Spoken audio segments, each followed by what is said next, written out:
Randall. An inmate at the Virginia Department of Corrections, Red Onion State Prison. To accept this call, press 0.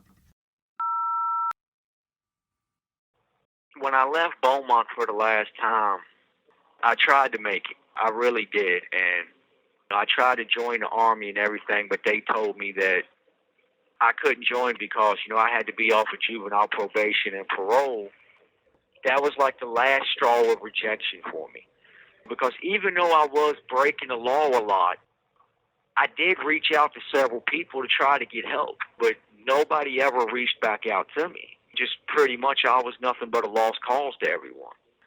So when the Army rejected me, things went dark in my life. I mean, they went really, really dark because up until that point, I had a little bit of hope.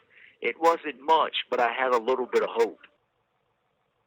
I distinctly remember sometimes I'll turn my head to look at something and I'll see like this black cloud in the background.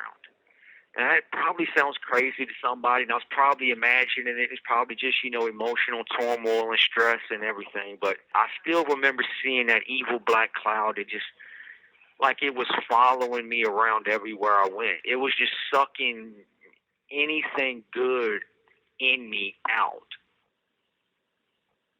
There was one day I didn't have a job. I'd lost my job because I got into it with a guy that was, because I was doing electricity, and this other guy, while I was drilling, he unplugged the extension cord and plugged his stuff into it without asking me. I mean, he just did it, because he was kind of a bigger guy, and I guess I was a young teenager, kind of on the smaller side.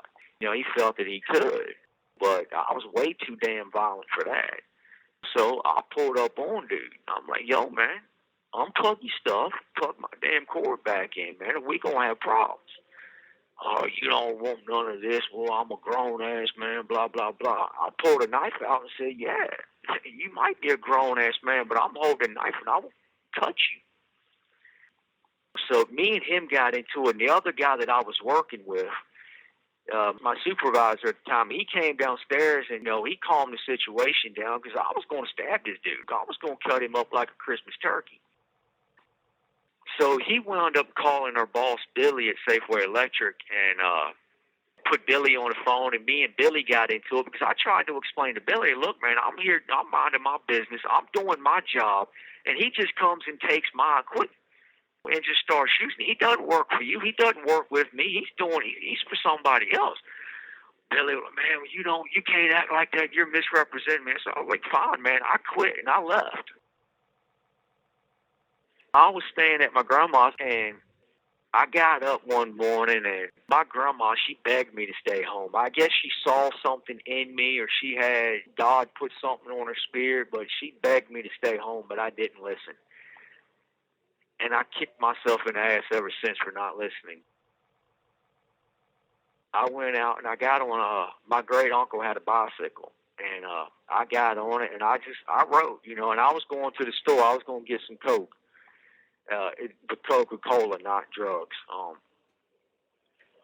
I mean, it was hot out there. I mean, it was really hot out there. And so I pulled over at this house and I rang on the doorbell. And I was going to just ask them, hey, is it okay if I get some water from your spigot? It's really hot out here and I'm thirsty. And but nobody answered. So I walked around looking for the spigot, but I swear this is the only house in the world that doesn't have a water spigot on the outside.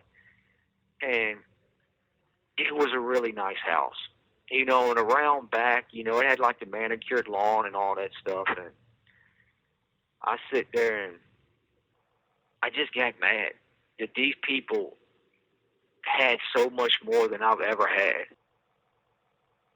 I guess my favorite standby, I picked up a log and I put it through the plate glass windows, and I went in and, obviously I got me something to drink from their refrigerator, grabbed some food, and I started just going through all of their stuff and stealing what I thought was, valuable. And they had a brand new 97 Subaru Legacy station wagon, and they had the keys in there, and they had a couple of guns, some other stuff that I just took. And I just went down and I threw the bike in the back of it, and I jumped in the car and I took off.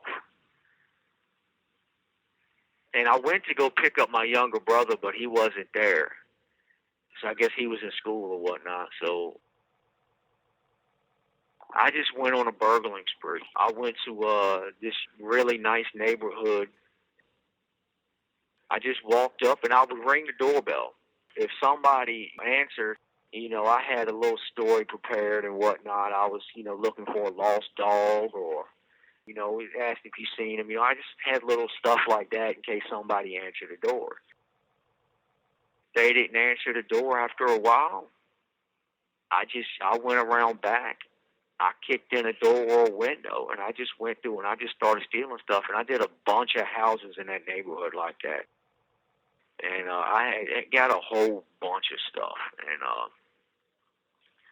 so I went back home, and I hid the car down in this little dirt road that nobody goes down. And I went back up to the house and everything. And, I kept everything hidden, didn't let nobody know what was going on. And the next morning, I snuck out the back of the house, or the trailer, actually. It wasn't a house, it was a trailer with an addition on the side of it. And so I went down to the car to look at all the stuff I'd stolen to see, what kind of loot I'd gotten. And I was going through that, and I decided, man, I'm going to go driving. So I get in and I take off, and I drive around, and I'm looking for some more places to hit and to steal from. And, I started running out of gas, and I pulled into this little, really small store. And I filled the tank up with gas. So I went into the store, and I walked around, and I grabbed the Coca-Cola from the freezer. And I walked up, and I set it on the counter. And I had the gun on me. And I pulled the gun on Davis P. Chapman, and I told him, look, man, give me all your money. So he pulls the money out of his wallet. He tosses it on the counter and said, here's you go. So I take it up, put it in my pocket. So I said, man, no, open the cash register. So he opens the cash register. I said, man, pull the money out and give it to him. He said, no, I'm not going to do that. I said, look, man, if you don't do it, I'm going to shoot you. And he looked me square in the eyes, and he says, young man, I don't think you will. I shot him in the chest. He fell down behind the counter onto his stomach. And I reached over the counter, and I shot him twice in the back. And then I walked down the counter, and the counter was kind of long. So I walked down the counter maybe 6 or 7 feet, and I walked around it, and I walked back up, and I stood over top of him. And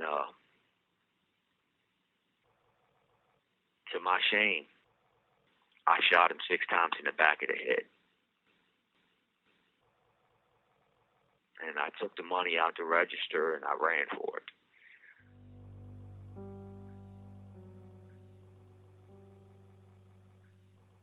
I got back up, I parked the car and everything, and I took it and covered it with some brush. And,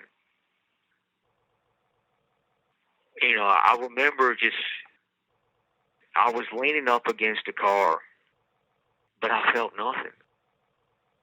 I tried to make myself feel something, and I couldn't feel anything. There was just no emotion there whatsoever. And I took it and I went back up to my grandma's, and I didn't tell them what was going on. And later that day, a cop car drove in and drove down the driveway, and was looking around, and then turned around and drove back up. And I knew they was looking for the car, so I went down, and I actually wound up setting the car on fire, and destroying all the stuff that I'd stolen, and so on and so forth. And but when I set the car on fire and it went up, well, I went back up to where my grandma's was, and I was sitting there looking.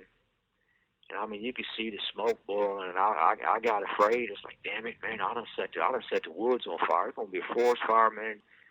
I mean, everybody could lose everything. So I wound up going inside and calling the fire department. And They came out and they didn't know how to get back there, so I had to go up and I got on the fire truck with the guy and I showed him how to get back there. And that eventually, me being there and the cops, they weren't exactly stupid, and I was. And one thing led to another, and I wound up getting arrested, and I just went on ahead and made a confession. I didn't say anything else about the lawyer or anything like that. And that's what led me to being in prison.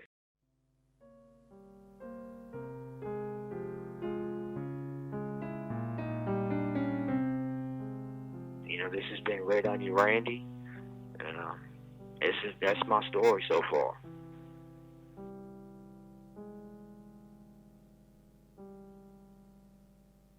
Thank you for using GTL.